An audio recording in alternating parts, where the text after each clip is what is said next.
Hello guys, welcome to Eden aquatics. So guys, இந்த summer டைமில் இந்த ஃபிஷ்ஷஸ்லாம் எப்படி ப்ரோ கேர் பண்ணுறது, அதோட டெம்பரேச்சர், வாட்டரோட டெம்பரேச்சர் எப்படி ப்ரோ ஹை ஆகாமல் வச்சுக்கிறது அப்படின்றத ஒரு வீடியோவாக போட சொல்லி கேட்டிருந்தாரு. ஆக்சுவலி நானும் இதை பற்றி ஒரு வீடியோ போடலான்னு தான் இருந்தேன். பட்டு ஒரு ரிக்வெஸ்ட்டாக வரும்போது நானும் அதை மறந்து போயிடுறேன். ஸோ இப்போது அதுக்கேற்ற மாதிரி ஒரு ரிக்வெஸ்ட் வந்ததுனால இன்றைக்கி இந்த வீடியோவை பார்த்துடலாம் கைஸ். ஸோ இந்த வீடியோவில் என்னோடய டிப்ஸை நான் உங்களுக்கு சொல்கிறேன். ஸோ நான் என்ன மெத்தட் ஃபாலோ பண்ணுறேன்றதை உங்கள்கிட்ட சொல்லிடுறேன். அண்ட் என்னென்னலாம் ஃபாலோ பண்ணக்கூடாதுன்றதையும் நான் உங்கள்கிட்ட சொல்லிடுறேன். ஸோ நான் சும்மா ஷார்ட்ஸை பார்த்துட்டு இருக்கும்போது இந்த ஷார்ட் நான் ஒரு தடவை பார்த்துருக்கேன். அது என்னென்னா டேங்க்குள்ளே ஐஸ் கட்டியை போட்டு வச்சிட்ருக்கிறது. ஸோ ஆக்சுவலி அந்த மாதிரி பண்ணவே கூடாது. அது உங்கள் வாட்டரோட டெம்பரேச்சரை கம்மியாக்கும். ஸோ அது பார்த்திங்கன்னா சடனாக உங்கள் வாட்டரோட டெம்பரேச்சரை கம்மியாக்கிடும். ஸோ அது உங்கள் மீன்களுக்கு அந்த சடன் டெம்பரேச்சர்னாலே ஏதாவது பாதிப்பு வரும். ஸோ அதனாலே உங்கள் மீன்கள் இறந்து போகும். ஸோ ஐஸ் கட்டி போடுறது, இந்த மாதிரி ஐஸ் தண்ணி ஊற்றுறது, அந்த மாரி விஷயம்லாம் பண்ணாதீங்க. அது உங்கள் மீன்களுக்கு பாதிப்பை ஏற்படுத்தலாம். ஸோ அதனால் உங்கள் மீன்கள் இறந்து போகலாம். அந்த மாதிரி பண்ணாதீங்க. அது மாதிரி பண்ணிகிட்ருக்கீங்கன்னா கூட நீங்கள் ஸ்டாப் பண்ணிவிடுங்க. அண்ட் கைஸ், அதுக்கப்புறம் பார்த்தீங்கன்னா இன்னொரு விஷயம், வாட்டர் சேஞ்ச் நைட் டைம் பண்ணுங்கள். அதான் நல்லாயிருக்கும். இல்லாட்டி நீங்கள் ஆல்ரெடி தண்ணியை பிடிச்சி வச்சுக்கிட்டு அதை நீங்கள் சாயங்காலம் அந்த மாதிரி டைமில் யூஸ் பண்ணுங்கள். ஸோ அப்போ உங்களுக்கு எந்த விதமான பிரச்சனையும் கிடையாது. நீங்கள் டேரெக்டாக தண்ணியை மேலேருந்து டேங்க்லேருந்து எடுக்கிறீங்கன்னா அந்த தண்ணி ரொம்ப ஹீட்டாக இருக்கும். ஸோ அந்த தண்ணி நீங்கள் இதில் ஊற்றும் போது சடனாக டெம்பரேச்சர் ஏறிடும். ஸோ அதனாலே மீன்கள் இறந்து போயிடும். அதுக்கப்புறம் ஹீட்டர் இருக்குது பார்த்தீங்களா கைஸ், அந்த ஹீட்டர் பார்த்திங்கன்னா இப்போ வர ஹீட்டர் எல்லாமே ஆட்டோமேட்டிக் தான். ஸோ அதனால் நீங்கள் தண்ணிக்குள்ளே ஹீட்டர் இருக்கட்டும், அதை எடுத்து தனியாலாம் வைக்கணும்லாம் இல்லை. ஸோ அது எந்த விதமான பிரச்சனையும் கிடையாது. இப்போ நம்ம என்னென்னலாம் பண்ணக்கூடாதுன்றதை பார்த்துட்டோம். ஸோ என்னென்னலாம் பண்ணணும் அப்படின்றத பார்க்கலாம். ஸோ முதல் விஷயம் பார்த்தீங்கன்னா, வாட்டர் ரன்னிங் வாட்டராக இருக்கணும். ஸோ சர்ஃபேஸ் எப்போவும் மூமெண்ட்லேயே இருக்கணும். ஸோ அது ரொம்ப ரொம்ப இம்பார்ட்டன்ட். இதனால் உங்களோட வாட்டர் பார்த்தீங்கன்னா 1 இல்லை 2 செல்சியஸ் வரைக்கும் கம்மியாகலாம். இது பெரிய நம்பராக உங்களுக்கு தெரியாது. பட் ஆக்சுவலி இது ஒரு பெரிய நம்பர் தான். ஸோ அதனால் நீங்கள் 1 இல்லை 2 செல்சியஸ் கம்மி பண்ணலாம். ஸோ உங்கள்கிட்ட இந்த மாதிரி ஹேங்காங் ஃபில்ட்ரு இல்லாட்டி இந்த மாதிரி வாட்டர் ஃப்ளோ ஆகிற மாதிரி எந்த ஃபில்ட்ரும் உங்கள்கிட்ட இல்லைனா, நீங்கள் நார்மல் மோட்டர் இருக்குது பாருங்கள், அதை ஏர்ஸ்டோன் போட்டு நீங்கள் வச்சா போதும். அதுவே உங்களோட வாட்டர் சர்ஃபேஸில் மூவ்மெண்ட் வச்சுக்கிட்டே தான் இருக்கும். ஸோ அதுவே உங்களுக்கு ஓகே தான்.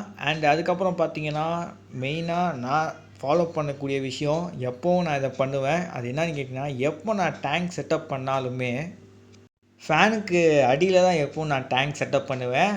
ஸோ பார்த்தீங்கன்னா, இங்கே பாருங்கள், டேங்க் இங்கே இருக்குது. ஸோ ஃபேனு அப்படியே கொஞ்சம் பக்கத்துலேயே தான் இருக்குது. ஸோ அது ஏன்னு கேட்டிங்கன்னா, அந்த காற்று கொஞ்சம் குளிர்ந்த காற்று வரும்போது டேங்க்குள்ளே போகும். ஸோ அதுக்காக தான் அப்படி செட் பண்ணியிருக்கேன். ஸோ கைஸ், அப்படி பண்ணும்போது ரூஃபை உங்களால் முடிஞ்சால் ஓப்பன் பண்ணி வைங்க. இல்லாட்டி ஒரு சின்ன கேப் விடுங்க ரூஃப்குள்ளே. ஸோ காற்று உள்ளே போயிட்டு வர மாதிரி. ஸோ இது நல்லா எஃபெக்டிவாக இருக்குமான்னு கேட்டிங்கன்னா எனக்கு தெரியலை. பட் நான் இந்த மாதிரி எப்போ டேங்க் செட்டப் பண்ணாலும் நான் ஃபேன் கடியில் இருக்கணும். ஏன்னா சம்மர் சீசனில் அந்த மாதிரி இருந்தால் நல்லாயிருக்கும்னு எனக்கு தோணும். ஸோ அதனால் நான் இப்படி செட் பண்ணியிருக்கேன்.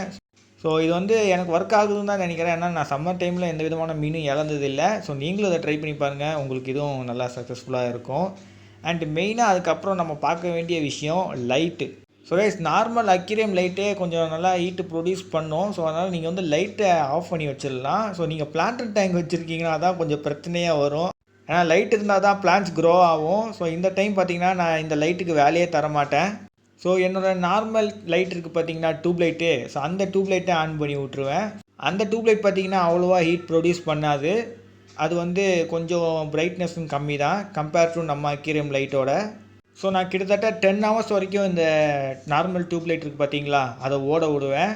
இதுவே நான் பிளான்டட் டேங்க் லைட்டு வச்சுருந்தேன்னா அது நான் 8 ஹவர்ஸ் தான் ஓட விடுவேன். ஸோ என்னன்னா இது பவர்ஃபுல்லான லைட்டு, அது பவர் கம்மியான லைட்டு, அதனால் கொஞ்சம் அதிகமான ஹவர்ஸ் கொடுப்பேன் அதுக்கு.